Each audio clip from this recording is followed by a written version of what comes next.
Je suis Myriam Griblin, thérapeute en désengrammation cellulaire, et voici mon index ABC. Thérapeute en désengrammation cellulaire est finalement une psycho-énergéticienne qui va aller, avec l'accompagnement psychologique et du coup le côté énergétique, comprendre les difficultés de la personne pour aller les libérer en profondeur et du coup les désengrammer à l'aide d'un pendule. Et former les personnes qu'ils souhaitent du coup à cette méthode et faire en sorte qu'elles ne soient pas trop impactées par les énergies de leurs consultants. Toutes les personnes qu'ils souhaitent, donc les personnes en quête de sens, en recherche de développement personnel, qui ont besoin d'utiliser du coup la méthode en autotraitement pour aller déjà travailler sur elles et aller libérer chez elles, mais aussi toutes les personnes, les thérapeutes, qui sont déjà installés à leur compte et qui ont envie d'avoir un nouvel outil dans leur boîte finalement, dans leur mallette. On a souvent tendance à me dire que je suis douce, bienveillante et déterminée.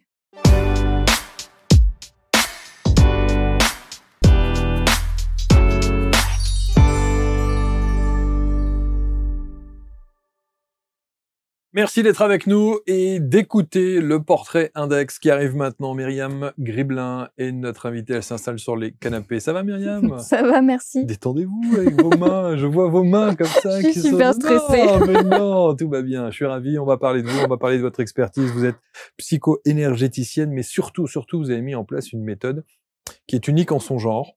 Et vous allez nous expliquer d'où elle vient, cette méthode, que vous appelez la désengrammation cellulaire. Tout à fait, la désengrammation cellulaire. Déjà rien que le nom, on se dit d'où ça sort. Et vous allez nous expliquer tout cela parce que c'est toujours très intéressant. Alors la phrase d'accroche, vous savez que chaque thérapeute, praticien, accompagnant de vie qui s'installe sur ces canapés, ils ont tous une phrase pour gagner en autonomie, apprendre à voler de ses propres ailes. Oui. C'est votre leitmotiv? Tout à fait. C'est très important pour moi que les personnes puissent être autonomes, ne pas aller voir un praticien tous les 4 matins, pouvoir déjà faire. Je dis pas qu'un psychologue ou quelqu'un qui est dans l'accompagnement ne va pas aider, ça va être un plus, mais déjà, au quotidien, ça va être une aide de pouvoir agir sur ses propres énergies en autotraitement. Alors, parlons effectivement de cette désengrammation cellulaire. D'où vient ce terme désengrammation? Alors, un engramme, selon le dictionnaire Larousse, est une trace laissée dans le cerveau par un souvenir du passé, donc une empreinte, et qui supporte du coup la mémoire. Ça peut être un trauma? Ça peut être un traumatisme, et il y a beaucoup de traumatismes, effectivement, même des chocs émotionnels. Même un enfant, lorsqu'il est tout petit, il y a quelque chose qui va le choquer, ça va laisser une trace. Ça peut être aussi au niveau transgénérationnel, au niveau des vies antérieures. Moi, je vais vraiment un petit peu cibler tout cet ensemble, et l'idée, c'est d'aller libérer, donc avec l'aide d'un pendule, du coup, d'aller désengrammer finalement ces traces-là. D'où ça vient? C'est les voix que j'entends qui m'ont dit « dépose ça ». Et je me suis dit « mais c'est pas possible, ça doit exister ». Et en fait, non. Bon, alors, est-ce que c'est une manière, soyons très clairs, est-ce que c'est une manière détournée, de trouver un autre nom pour des choses qui existent déjà comme les mémoires cellulaires ou c'est la même chose? C'est de la thérapie en mémoire cellulaire, sauf que, et même dans les retours que j'ai, on va plus loin parce qu'on va vraiment essayer de comprendre les origines, parce que pour moi, il n'y en a pas qu'une. Donc des difficultés, ça peut être des mots physiques, des mots psychiques, ça peut même être des schémas au quotidien, quelqu'un qui a la poisse tout le temps. Et on va aller du coup vraiment essayer de comprendre qu'est-ce qui crée ça, sachant qu'il n'y aura jamais qu'une origine, et ensuite aller libérer. Donc on va un petit peu plus loin quand même, et on va libérer aussi au niveau émotionnel, au niveau énergétique, on va déprogrammer des mémoires, des croyances limitantes. Donc les retours que j'ai vraiment, c'est qu'on va plus loin avec cette méthode-là. Bon, ce qui va être intéressant, c'est de savoir comment est-ce qu'on la met en place, comment est-ce que vous la pratiquez, est-ce que vous avez des supports particuliers, et comment vous allez faire tout cela. Mais avant toute chose, et vous savez que le principe de l'index, c'est de faire connaissance avec la personne qui s'installe ici. Vous vous considérez comme quoi, une thérapeute? Thérapeute, psycho-énergéticienne. Ouais. Oui. Bon. Médium aussi. Et médium aussi, bah oui, parce que j'imagine, si vous avez entendu le fait qu'il fallait déposer un nom improbable comme désengrammation, c'est que, voilà. Oui. C'était de la clairaudience pure? Oui. Ouais. Vous vous souvenez quand vous avez ressenti ça ou entendu ça? Je me souviens pas exactement de la période, mais vu que je l'ai déposé le 26 décembre, ça devait être dans ces eaux-là, mais je me souviens que j'étais devant un passage piéton que j'allais traverser. Je dis « OK ». C'est un beau cadeau de Noël. Oui. Mais toute cette méthode est un superbe cadeau. C'est vrai? Oui, déjà vous nous pour moi. raconterez quelques histoires aussi de ceux que vous accompagnez. Alors, d'où venez-vous? Alors, autant vous dire que quand on regarde votre fiche de prod et votre parcours de vie, on se dit qu'est-ce que les mémoires cellulaires, la désengrammation cellulaire vient faire dans votre vie? Vous êtes issu d'une famille qui était quand même très cartésienne, très dans le médical. Oui. Waouh! Donc j'imagine que ça n'a pas dû être simple pour expliquer Non. tout ça. Non. Qui était la petite Myriam alors? La petite Myriam, du coup, était quelqu'un de très angoissé qui, avait pour, idée de suivre vraiment la volonté des parents, Bah oui, d'avoir toujours des validations au cours du parcours et qui, de cette façon-là, a terminé juriste. rien à voir. Rien à voir. Et vous dites que dans votre parcours, vous aviez des visions morbides? J'avais des visions morbides, je voyais beaucoup, de bains de sang, de cadavres et j'en parlais pas parce que j'avais une phobie de l'hôpital psychiatrique.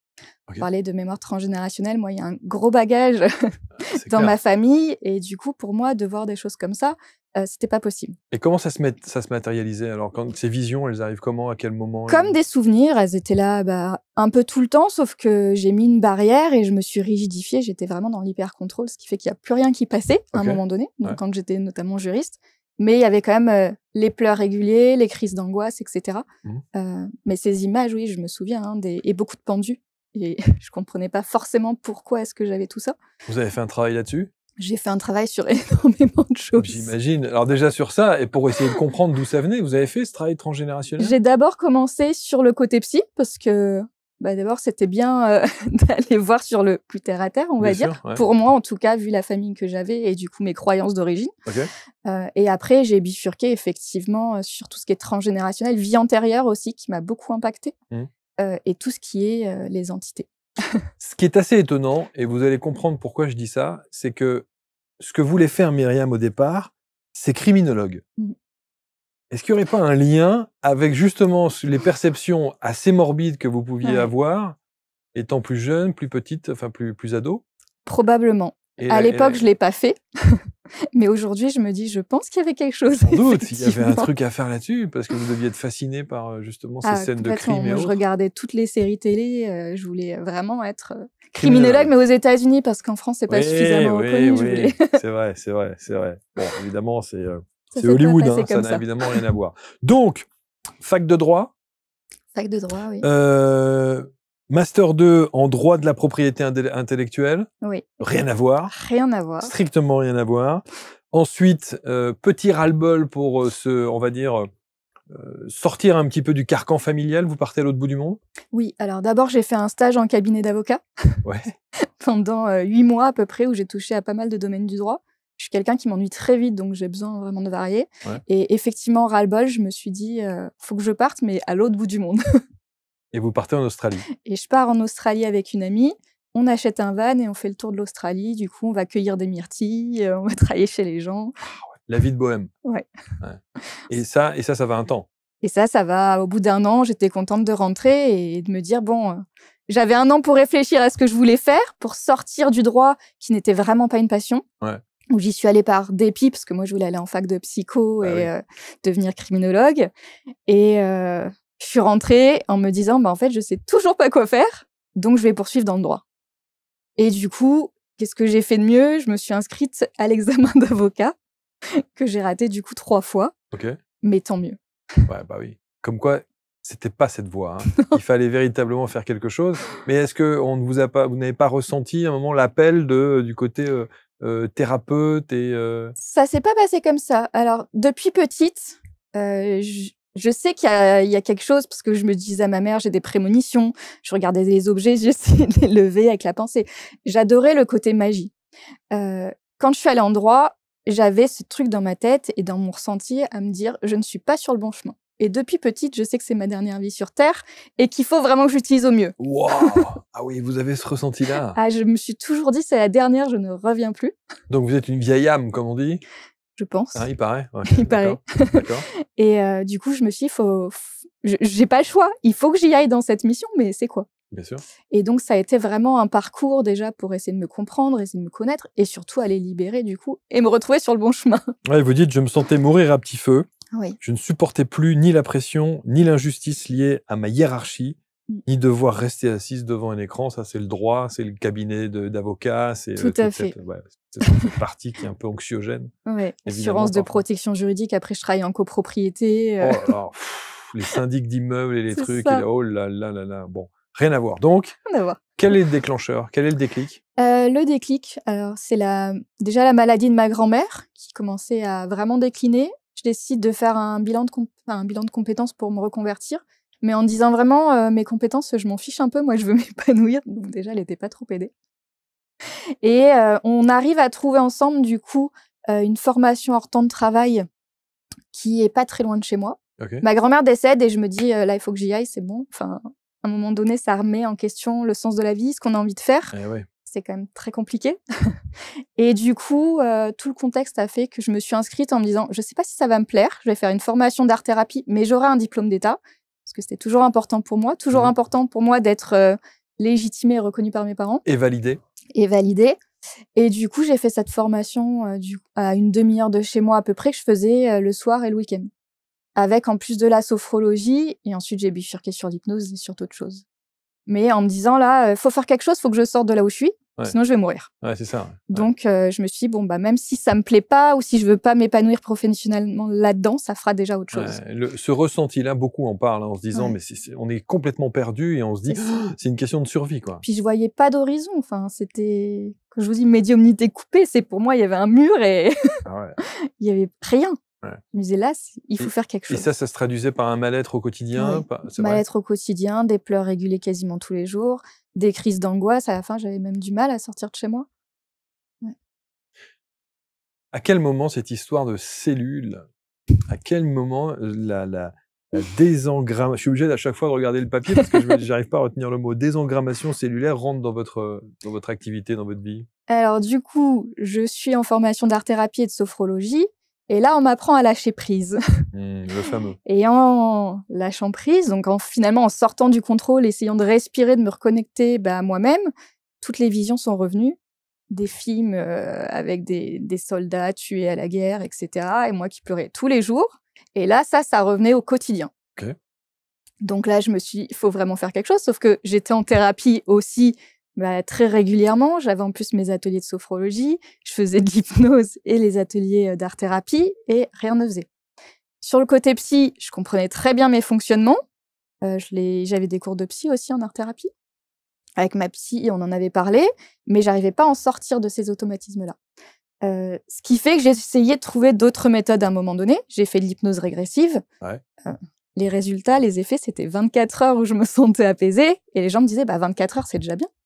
C'est ça. Non, oui. C'est pas possible quand on vit avec des crises d'angoisse ou c'est pas rationnel. J'avais envie de crier, de me taper la tête contre les murs, je pleurais. Déjà, rien que sur ces hypnoses régressives, vous avez des réponses aux questions que vous vous posez, aux ressentis que vous avez? Je voyais beaucoup de choses. En fait, j'avais beaucoup d'images glauques, mais je savais pas vraiment si ça m'appartenait ou pas. Je sais pas si c'était du transgénérationnel, si c'était d'autres choses. Et je savais pas encore que j'étais médium. Donc déjà, tous ces mots-là n'étaient pas posés. Donc j'ai dû encore avancer dans le parcours. Il y a eu certaines personnes sur mon chemin, certaines synchronicités. Je me suis initiée au Reiki. Finalement, ça m'a pas plu, mais on a commencé à me parler de médiumnité où je me suis dit, c'est bizarre. Puis on m'a mis en contact avec un médium qui m'a dit, en fait, Myriam, tu communiques avec les défunts. Pardon? C'est ça. Ça existe vraiment. C'est ça. Et les médiums, ils voient pas juste l'avenir. Non. Donc déjà, j'étais complètement bouleversée, avec pas grand monde à qui en parler finalement. Ma famille, j'étais pas du tout prête à leur parler de ça. Donc c'était très compliqué. C'est pour des médecins, ça va être compliqué. Non. Enfin, ceci dit, beaucoup de médecins sont ouverts, mais enfin... Mon père est un peu plus ouvert maintenant, il écoute davantage. Et du coup, je poursuis ce parcours et je rencontre Marie-Pierre Fidil que vous avez accueillie sur le plateau aussi. Et là, avec du coup l'écriture intuitive connectée, communication connectée, je me dis, il y a un réel effet et ça dure 2 semaines. Donc je me dis, là, il y a un truc qui marche. On passe de 24 heures à 2 semaines, il y a du progrès. Je me dis, là, il y a vraiment quelque chose qui fonctionne. Le côté énergétique fonctionne sur moi, donc c'est incroyable, je vais aller creuser là-dedans. Et finalement, on m'a emmenée dans une formation au pendule. Moi, j'ai dit, pendule jamais de la vie, c'est un truc de sorcière, je sais pas ce que c'est, ça marche sûrement pas. Puis là, on me donne un pendule et le truc, il tombe tout seul. Je me dis, mais c'est fou. Et là, les flashs sont revenus, des crises d'angoisse à gogo. Bon, ça a été compliqué de me gérer pour les formateurs et c'était pas forcément la méthode adaptée pour moi, ce qui fait que ça a arrêté. Mais j'ai compris qu'on pouvait, avec le pendule, aller travailler sur les vies antérieures et le transgénérationnel. Sauf que c'était avec des grands gestes sur une table de massage en présentiel. Moi, j'étais tellement dans un état second que je me souvenais jamais des gestes. Et en plus, ça n'allait pas sur la vie présente des gens. Et moi, je commençais à avoir des flashs sur ce qui pouvait se passer dans ce qu'ils avaient vécu dans leur enfance, dans leur présent et même dans le futur. Ah. Donc, du coup, il fallait que je gère un peu ça. Et cette formation, du coup, s'arrête. Et moi, je me dis, je pense qu'on peut aller plus loin et je vais essayer sur moi-même. Okay. Et tous les jours, pendant à peu près 3 ans, j'ai pratiqué, du coup, sur moi, le pendule. Le pendule. Avec les voix que j'entendais qui me disaient exactement quoi faire. Donc, j'essayais de voir ce qui marchait pas. Essayer de comprendre, voilà, là, il y a une croyance, là, il y a un schéma qui s'est mis en place. Donc, ça demande quand même une bonne analyse. Hein. Clairement, hein. Pour comprendre vraiment le schéma, de me dire, OK, là, j'ai un bénéfice secondaire, je vais aller désengrammer ce bénéfice-là, puisque finalement, c'est ça qui fait qu'il y a ça. Et du coup, c'est à force de chercher comme ça que j'ai réussi à me libérer. Donc, pendant 3 ans, vous allez faire ce travail-là? Pendant 3 ans, et même aujourd'hui, je continue parce que c'est la vie, il y a la vie de tous les jours, il y a des événements aussi qui sont pas forcément évidents. Même un petit stress, je prends mon pendule et j'y vais. Allez, on le libère. Ce qui est fou comme quoi un accessoire comme le pendule, qui vous semblait complètement désuet il y a quelques j'avais dit jamais de la vie temps en avant, est devenu votre accessoire de vie, quoi. Oui. C'est vrai. Je les même embrasse les pendules. C'est fou, hein. Ouais, non. Et alors, mais moi, je suis assez fasciné par ça, juste par rapport à votre clairaudience, parce que c'est de la clairaudience pour le coup. J'ai clairaudience, j'ai de la clairvoyance, j'ai du clair ressenti, de la claircognition, j'ai beaucoup de choses. Cette clairaudience, comment elle vous arrive? Parce que je suis fasciné par ce genre de choses. Vous entendez réellement ou... J'entends, alors ça se manifeste de différentes manières. Parfois, ça va juste être la petite voix à l'intérieur qui me dit attention, ou fais ci, fais ça. Et parfois, ça va être des voix très claires. Un jour, j'étais en consultation et là, j'entends dis-lui qu'elle a le bonjour de Marie-Thérèse. OK.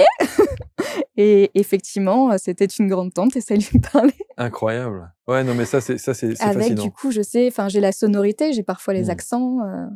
Et là, vous vous dites, il faut que j'adapte une méthode à ma personnalité, à mon image, à ma façon de faire? Du coup, je l'appelais déprogrammation cellulaire, puisque je me disais, on va déprogrammer les mémoires, les croyances limitantes, libérer les émotions. Et à un moment donné, je me suis dit, il y a beaucoup de choses quand même en déprogrammation cellulaire, en mémoire cellulaire, et j'ai besoin de me distinguer là-dedans, finalement, d'avoir une originalité.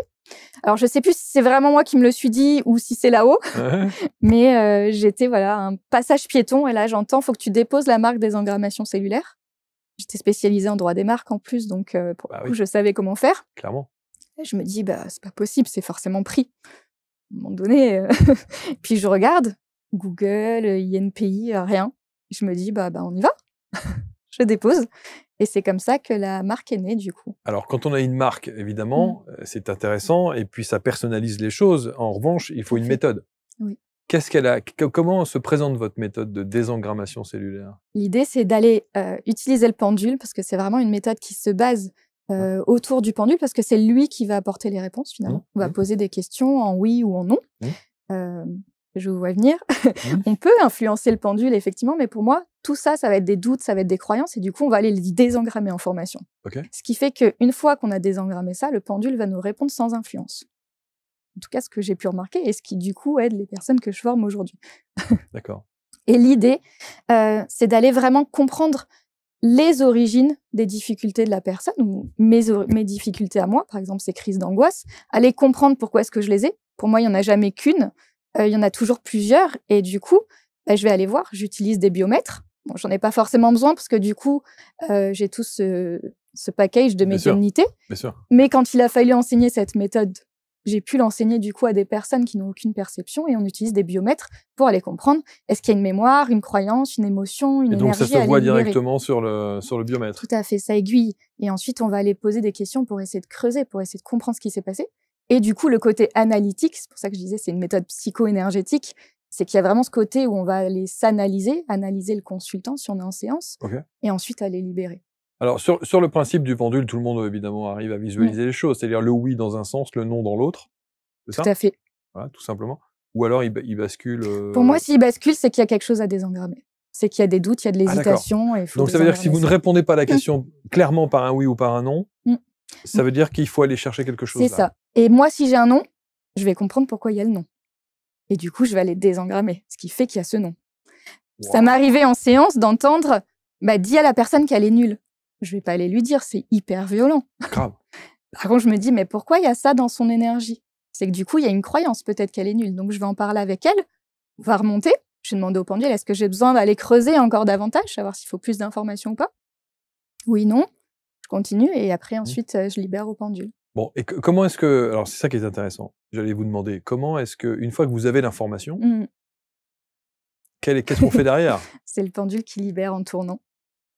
Mais non, Je c'est le pendule qui libère en Ah tournant. non, mais enfin, moi, j'étais juriste, famille de médecins, et je me suis dit: «Mais c'est pas possible ce qui se passe». Alors ça fonctionnait sur moi parce que j'avais ce ressenti énergétique avec des paquets qui se libéraient et je me disais: «Sur moi, ça fonctionne». Donc, vous avez plus de crise d'angoisse aujourd'hui? Quasiment pas. Je dis Ok. quasiment pas parce qu'il y a des événements, j'ai perdu ma maman récemment, voilà, il y a eu des événements qui ont fait que j'ai pu en avoir, Bien sûr. mais de manière irrationnelle comme avant, non, plus du tout. Ok. Et du coup, je me disais, c'est pas C'est possible. Mais improbable. enfin, ça marche sur moi, mais ça peut pas marcher sur les autres. Jusqu'au jour où je finis par en parler à une copine avec qui je faisais du tennis ou du paddle, je sais plus. Et elle me dit: «Bah, t'essayes sur moi, tu me fais une séance». Et là, elle m'a dit: «Mais c'est incroyable ton truc». Et c'est comme ça que j'ai commencé du coup les Mais séances, quand avec elle mon dit c'est pendule. incroyable, c'est-à-dire que sur l'instant où vous faites Ouais, la séance, ça a fonctionné. ouais. Mais vous en avez un pendule là, mais J'ai mon c'est juste incroyable. j'ai mon bracelet pendule. Ah, vous le faites dire. Ah oui, il est là direct. C'est, ma formatrice Ernestine qui me l'a fait. C'est magnifique, c'est incroyable. Alors cette histoire de pendule, non mais ça c'est fascinant parce que du coup vous l'avez en permanence autour du poignet. Et oui, c'est ma formatrice Ernestine qui me l'a fait du coup. C'est génial. Bon, Ce qui fait que je peux l'avoir, mais voilà, je le referme, je le remets. ça veut dire qu'à chaque fois que vous avez une question, hop, vous allez vous demander Non, validation avec le pendule. pas du tout. J'aime les surprises de la vie. J'ai Bon, désengrammé tout ce qui nécessitait que j'ai une validation à un moment donné, manque de reconnaissance, illégitimité, tout ça. ok, Mais aujourd'hui, j'aime être surprise et je vais pas forcément utiliser mon pendule. ok. Si vraiment j'ai une question, je vais plutôt avoir les voix dans ma tête Hmm. que le pendule déjà. Alors, ce qui est aussi fascinant, c'est la rapidité d'exécution Ouais. avec laquelle vous avez la réponse. Oui. Et la désengrammation pour le coup. Oui, oui, c'est après, c'est facile, j'ai envie de dire, avec moi parce que je me connais bien. Une personne qui, du coup, va se connaître un peu moins bien, ça va être un petit peu plus long d'aller chercher, d'aller comprendre ce qui s'est passé. Ok. Parfois, ça va dépendre, hein. Des Mmh. personnes, pour qui ça va être très rapide. Mmh. En tout cas, effectivement, il y a le biomètre, il va emmener, par exemple, sur une émotion, on va se dire: «OK, une émotion de tristesse, par exemple», on me dit: «Oui». Est-ce que je peux la libérer maintenant? Non. Bon, faut que je continue à chercher. Est-ce que ça concerne l'enfance de la personne? Oui. Et ça va être, voilà, tout un processus pour comprendre. Ouais, Est-ce c'est que ça. maintenant je peux la libérer? Oui. Allez, c'est parti. Et on la libère. Et c'est terminé. Et c'est terminé. Et c'est terminé. Et on ressent, la personne qui est en face ressent véritablement les bienfaits. Ah oui. Après, une séance, pour moi, dure 1 heure, ce qui fait que parfois, juste ce petit truc, effectivement, va apporter beaucoup. Mais généralement, il y a tout un ensemble, surtout quand je connais pas bien la personne, que c'est la première fois que je la vois. Mmh. Il va y avoir tout un ensemble de choses. Ouais, Généralement, quand on vient me voir, c'est que le vase est plein et que ça déborde. ouais, c'est ça. Donc, Ça veut dire que en fait, les gens savent exactement pour quelles raisons ils viennent vous voir. Ils connaissent précisément le but de leur séance. en général, oui. Ça arrivait une seule fois que quelqu'un vienne avec un je sais pas pourquoi je viens. Bon, bah, on travaille avec le je sais pas, parce que Mmh. pour moi, il veut dire beaucoup de choses, ce je sais pas. Ouais. Et du coup, c'est hyper intéressant. Mais alors, d'aller vous disiez creuser. que la séance dure 1 heure. Oui. Et la plupart du temps, ce sont des questions que vous posez avec une réponse par oui ou par non. Plus ou moins.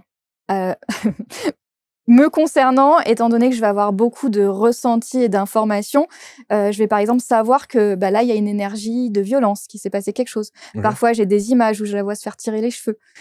Et du coup, bah, je vais me servir de ça, on va en parler et moi, je vais aller désengrammer du coup. Ce qui est aussi, et peut-être qu'il faut prévenir aussi les gens, c'est que le fait d'aller rechercher, d'aller fouiller comme ça dans des mémoires cellulaires et donc peut-être dans du transgénérationnel Mmh. ou autre, on peut faire ressurgir des choses auxquelles on s'attend pas nécessairement. Tout à fait. Donc il faut être prêt aussi à ça. Il faut être prêt. C'est pour ça que du coup, sur mon site internet, c'est vraiment écrit de manière claire. Donc les gens, généralement, quand ils viennent me voir en séance pour voilà, une séance de désengrammation cellulaire d'1 heure, ils savent un petit peu à quoi s'attendre. Généralement, ils se sont renseignés. Alors j'aime bien raconter, Myriam, enfin en tout cas, j'aime bien que ceux qui s'installent là nous racontent une histoire. Est-ce que vous avez une histoire qui vous a profondément marqué, de quelqu'un que vous avez accompagné, quelqu'un qui vous consulte, et une sorte d'avant-après, quelqu'un qui arrive avec une problématique particulière et qui, après quelques séances, ou ne serait-ce qu'une séance, voit sa vie changer? Il y en a pas mal qui me font ce retour-là. L'exemple que j'ai, ça va plutôt être une formation, du Ouais. coup, Mmh. où, parce que ça, je trouve ça quand même assez énorme. La personne a du mal à divorcer. elle n'arrive pas à vendre la maison qu'elle a avec son mari, du coup, qui ne veut pas divorcer, c'est lui qui refuse. Ça fait 13 ans qu'ils se battent. Et elle fait la formation, en 6 mois, la maison est vendue et il veut divorcer. Waouh! Alors que ça fait 13 ans qu'ils sont Ça fait dans ce 13 ans. conflit-là. Ouais. Ouais. Donc ça fait partie effectivement. Et alors, quelle des mémoire vous avez, changements radicaux. que dit les mémoires? Quel était le blocage alors, pour le coup? Je me souviens plus exactement, mais parce que, comme je vous dis, il y en a en général beaucoup. Et pour moi, ça a forcément touché et la vie présente de la personne, la vie actuelle, et le transgénérationnel, et les vies antérieures. Donc, on va aller un petit peu chercher tout le package. Ce dont je me souviens, c'est qu'elle avait eu une enfance compliquée, avec un père un petit peu menteur, manipulateur. Et du coup, on avait travaillé surtout là-dessus. Ce qui fait que quand, en fait, la personne sort de ce schéma d'emprise, bah, les choses se libèrent et elle se sent plus libre. Et alors, est-ce que c'est valable, votre méthode, la désengrammation cellulaire? Je pense que d'ici la fin de l'interview, je vais réussir à le dire correctement, sur des douleurs, sur des mots MAUX, c'est possible? Oui, ça marche aussi. Alors, j'aime pas le côté guérison, dans le sens où j'ai une famille de médecins et je respecte vraiment le côté médical. Donc, pour moi, ça va être complémentaire à la médecine. Oui, on ne se substitue pas à un avis médical ni à un suivi médical. Hein. Tout à fait. Ouais. Et donc, du coup, je préfère dire, on va essayer d'aller apaiser la douleur ensemble. Et s'il y a une guérison, tant mieux. Il y a des personnes pour qui ça va très bien marcher, d'autres un petit peu moins bien. On a fait une formation la dernière fois et la personne, sa fille est venue en plein milieu de la formation en disant « Maman, j'ai trop mal à l'oreille ». Fin de la formation, elle avait plus mal à l'oreille. Waouh, ça, alors là... Mais il y a ce côté, vraiment, ce qui est important pour moi, c'est ce côté psycho-énergétique, où on va vraiment mêler les deux. Parce que finalement, pour moi, le psy manque du côté énergétique et du coup, bah, il y a ce petit truc qui se libère pas. Ouais. Et pour moi, l'énergétique, en général, on va pas suffisamment en profondeur et on n'essaye pas de comprendre. D'accord. Et du coup, là, en l'occurrence, la maman a eu en plus un échange avec sa fille qui avait mal à l'oreille. Donc, en plus de ce qu'a désengrammé, il y a eu l'échange qui a permis d'aller plus loin dans la désengrammation cellulaire. Mais ça veut dire que la discussion est importante. Oui. Avec vous aussi. Oui. Ouais. Avant la séance? Oui. Alors, les séances marchent aussi sur photo. Ah oui. Sur photo, même sans photo, sans connaître la personne. Ouais. Et on peut lui faire un compte-rendu. Ça fonctionne aussi. J'aime un peu moins cette façon de travailler parce que moi, j'aime vraiment ce côté échange, partage et d'aller comprendre. Bien sûr. Mais si la personne a la conscience d'elle-même finalement, ou en tout cas que ce qui ressort vraiment du compte-rendu est très parlant et qu'elle arrive à conscientiser les choses, ça va avoir un effet très libérateur. Donc, on peut vous consulter en visio? Oui. À distance, donc, évidemment. Je fonctionne quasiment qu'en visio. Qu'en visio, ouais. La plupart du temps, parce que vous êtes du côté de Marseille. C'est ça. Voilà. Donc, mais en consultation en cabinet, j'imagine, on peut le faire aussi? On peut le faire en cabinet. Ouais. Pas avec moi, du coup, mais avec d'autres personnes formées à la désengrammation cellulaire. Oui. Alors, parce que vous formez. Et oui. Et c'est ça.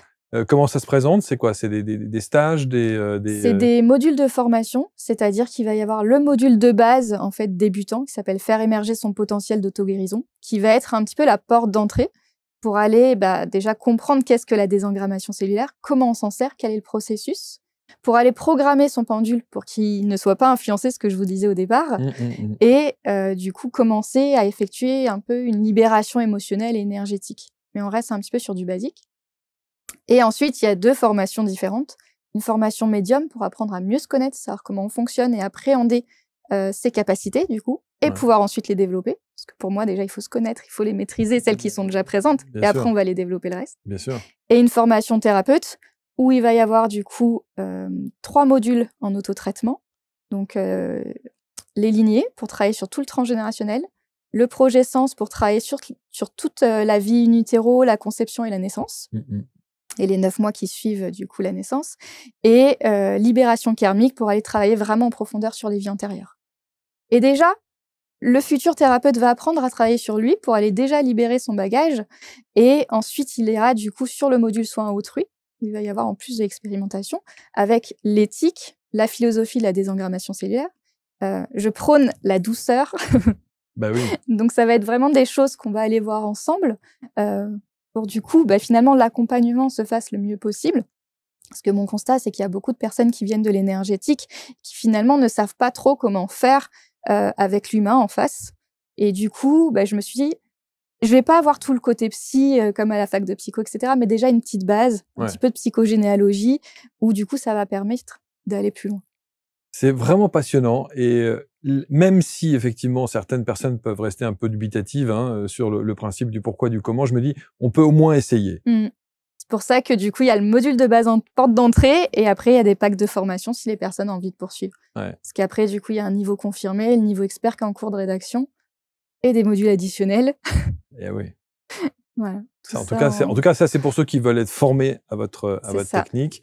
Et puis ensuite, il y a ceux qui veulent, en tout cas, avoir une prise de contact et un rendez-vous avec vous pour travailler véritablement. Et alors, quand on travaille à distance, pour le coup, on n'est pas obligé d'être présent sur l'instant. C'est-à-dire vous pouvez la personne qui a besoin d'un soin ou tout du moins d'une exploration dans ses mémoires cellulaires. C'est ce que je vous disais, on peut le faire sur photo, la personne n'est pas là et on lui envoie le compte rendu. Je préfère quand même que la personne soit au calme. Ça, je l'ai fait du coup avec un ami. Et sauf qu'il a pris sa moto, moi j'étais pas au courant, et il a dû s'arrêter sur le bord de la route parce qu'il avait des vertiges. Donc si la personne est un peu réceptive à l'énergétique, vaut mieux qu'elle soit tranquille. Ah, au calme. Sur l'instant où vous le faites. Oui. Ah, ok. Donc il faut se prévenir, il vaut mieux caler nos agendas. C'est mieux. Quand même, c'est beaucoup mieux. C'est vraiment passionnant. Est-ce qu'aujourd'hui, du coup, vous êtes aligné avec ce que vous faites? Complètement aligné, épanoui. Bah oui, j'imagine. J'adore ce que je fais. Et votre famille? Et ma famille... De médecins? Ma maman est décédée du coup il y a pas longtemps, et mon papa, il est juste OK. Bon. Mon conjoint, il me dit tant que tu fais du bien, ça va. Exact. Donc les gens sont pas... C'est ce que j'ai remarqué, les gens vont pas forcément être ouverts, mais par contre, ils vont pas venir me juger. Parce qu'ils voient finalement que j'ai une méthode qui fonctionne. Il y a 170 personnes formées juste au module de base aujourd'hui, alors que j'ai lancé les formations en avril ou mai 2021. Donc finalement, tout s'est fait tellement vite, ils se disent bon bah... Mais votre conjoint, il l'a testé sur lui? Oui. Oui, il a... oui. Il a vu quand même des effets, effectivement. Voilà, je vous invite évidemment à regarder autour de cette vidéo l'intégralité des réseaux et des liens qui vous permettront de rentrer en contact avec Myriam Griblin ou avec ses équipes. Tout à fait. Hein, il y a je suppose que maintenant... On est 5 aujourd'hui. Vous vous rendez compte du cheminement? Non mais sérieusement. Non, quand je regarde en là, je me dis c'est pas possible. Non mais c'est improbable. C'est vrai que parfois quand on prend un temps comme ça pour essayer de prendre du recul et de voir l'évolution des choses, c'est fou quand même. Hein. Moi, ça me donne le vertige et j'ai envie de partir en courant. De sortir d'un cabinet d'avocats, de juristes, pour se retrouver là avec un petit pendule autour du poignet, on se dit c'est fou quand même. Et de me dire, mais le monde est tellement plus vaste que ce qu'on nous enseigne en fait. Donc il y a encore, je suppose, énormément de choses à apprendre et on n'est pas au bout de nos surprises. Clairement. En tout cas, c'est peut-être pas votre dernière vie. Moi, j'espère que non, parce que si pour les autres vies, vous perdez... Non, après je guide. Ah oui, après vous guidez. C'est vrai, après vous guidez. Myriam Griblin, thérapeute, mais surtout psycho-énergéticienne avec cette méthode que vous aurez compris, la désengrammation cellulaire. Et le principe du pendule et cet accompagnement avec les différents niveaux que vous pouvez suivre et que vous aurez l'occasion évidemment de regarder attentivement si cette thématique vous intéresse. Et autour de cette vidéo, vous avez donc l'ensemble des réseaux. Merci Myriam. Merci beaucoup. Merci Marc. infiniment et vous partagez, vous commentez. On se retrouve très vite pour un prochain portrait index. Salut.